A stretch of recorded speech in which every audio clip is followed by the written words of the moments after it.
Is there anything that you do to kind of sell your attack to make it more enticing? I know Pete dubbed it. He got a go term as hard for it. as they can. Yeah, he called it peacocking, right? Yeah, we were talking about it last week. But yeah, the idea is you make yourself look attractive to other people to come along and join the breakaway with you. Oh, he looks strong. Yeah, he looks like he's going to drag me to the finish. for sure.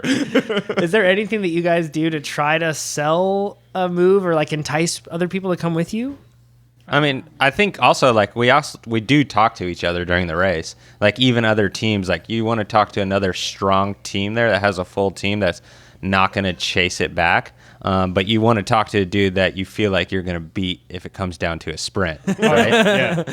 I'm not going to go up to Joe and be like, oh, let's go if he was on a different team, because he's going to beat me in a sprint 10 out of 10 times, right? Right. 9 out of 10. 100%. There's a lot of pressure, but the team dynamics are definitely go into it. If you're in a breakaway of 4 people and there's another major team in the race and they don't have someone in that move and they have a sprinter back in the bunch, chances are they're going to be working together and they'll bring that break back. They'll control the race and bring it back right at that time. A couple laps ago, you're going to have nothing left, so you kind of got to look at who you're with, know the field, and know who the main guys are on the teams. Yeah, knowing your competition is huge.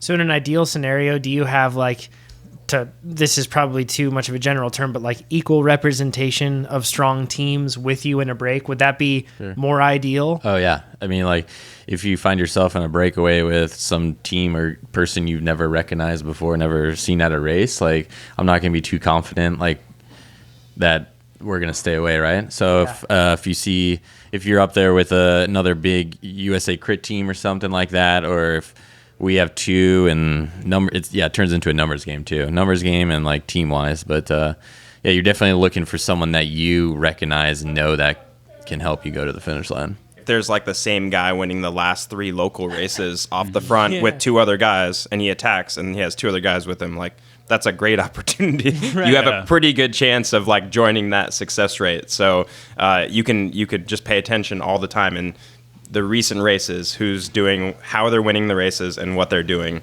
and kind of play off that a little more too. So let's talk about what you do once you get into the break. A lot of people, you get into a breakaway, and I assume the ideal scenario is where everybody shares the work evenly. Is that common or is that uncommon, where you find yourself in a break and people actually do share evenly? Yeah, I think it's a roll of the dice there. Who's in the breakaway, but like Connor was just saying, if there's a guy in the race that you don't recognize and maybe that's not on a big team, you can encourage him to work more. Like, come on, buddy. Yeah, let's go, buddy. Let's go. And like, you can ease up a little and he'll be super motivated because he's in the breakaway at a big race, right? And a bigger team is telling him like, yeah, man, you're doing great. So that's verbal stuff, that you're actually encouraging them. But definitely don't underestimate. No, sure. I did that at Aniston last year. I took this. He was another Australian kid, Lachlan. I took him to the line and he smoked me. I was trying to get up to the people racing for third, because I had a teammate up there with Dan Holloway, and so I didn't think he could beat Dan in the sprint, but they'd made a deal that I didn't know about because I was still a half lap behind them. But I dragged this kid around and he smashed me in the finish. No. I mean, he was pretending. He punked me, He did exactly what I've done to people in the past, and he totally rope-a-dope me. What are the I guess nonverbal moves that you would do to influence a breakaway? So let's set the scene of you've got somebody in the break and they aren't working hard enough. What's the sort of thing that you would do to try to? I assume you want to get them out of the breakaway if they're not contributing. Yeah. What do you do to get them out? Without verbal? Yeah, nonverbal. Yeah, I mean, and not punching. Right? Yeah, sure. I mean, then that gets really frustrating. But when you're coming off the back or coming off your pole and going towards the back, maybe drift because he's gonna try to stay behind you, right?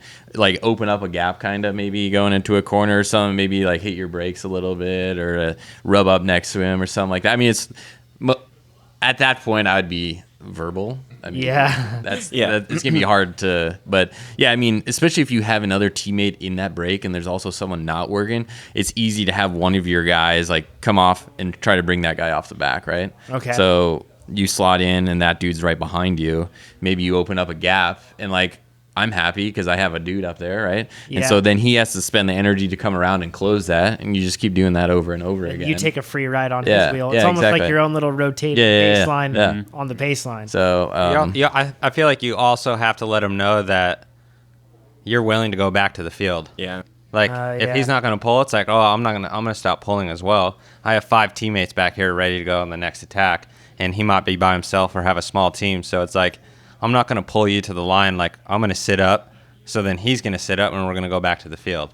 And it's definitely a gamble, but once he realizes that, oh, like you're not 100% invested, like maybe he'll start working then if you're like going to tell him, we're going back to the field. Yeah.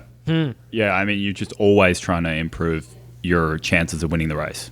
Yeah. You know, you're looking for that best case scenario. And if you've got someone sitting on the back, not doing any work, and you're dragging them around, they might beat you in the finish because they're fresher. So you don't want to do that. And it can be anything from like sitting, saying like they're eating, or give me a lap or two, and just paying attention to what everybody's doing. When you watch the people are like skipping pulls or taking short pulls or opting out a little more often, like that should click something over in your mind and be like, pay attention to that person. Like something is going on. They don't do this, either they're about to get dropped or they're going to do something. So paying attention to everybody else in the breakaway is super important. So it's even worth, I guess, expending some resources that you would have in terms of energy or another teammate, that sort of a thing, just to recompose or reset the composition of your breakaway. Then. Yeah, paying attention to them is huge. And also, you know, knowing whether they're pretending or not. You know, How do you figure that out? Well, it's tricky, right? You gotta know them, and just make a judgment call, because I do that a lot. I pretend that I'm hurting a lot more than I often am. I was just pretending today, actually. And people think, oh, he's tired. Yeah, he's not going to do anything, and so they will pull harder or give you that little bit of time to recover, so that you can contribute. But yeah, after a while, you kind of got to realize whether they're pretending or not. Like, obviously, the other side of the situation, if someone's sitting on, that could mean something's happening in the race behind. Say a guy's sitting on, that could mean one of his teammates is coming across. So, like, you also have to pay attention to that. Or if they're, like, a bigger team that probably has one of the fastest sprinters in the field, say, that's back in the field, and his job is just to make that breakaway, not work, just in case it makes it to the line, so he can sprint and win. Like but Barnacle. Yeah, exactly. So that's you're but also, grace. also disrupt it. Yeah, for sure. Yeah. Because their best chance at winning the race is the sprint. It takes so little work to disrupt a break, Oh, yeah. right? Like that's the crazy part, is one person can just barely mess it up and it ruins the chance of success. Sure. Mm-hmm. So that's the important part, is for a break to win, it has to be pretty perfectly functioning. How do you decide the pace, or I should say not the pace, but how do you decide the strength or intensity of the pulls you're taking? Because, I mean, it frustrates me whenever I'm in a break and then I have somebody who's just taking hero pulls, who is like prioritizing their own, efforts or their ability to put out amazing watts versus the group. When you come across that, do you look to keep it steady? I love it when people do that. I love hero pulls. Like, this guy is just dragging me further and further away from the field, and he's destroying himself.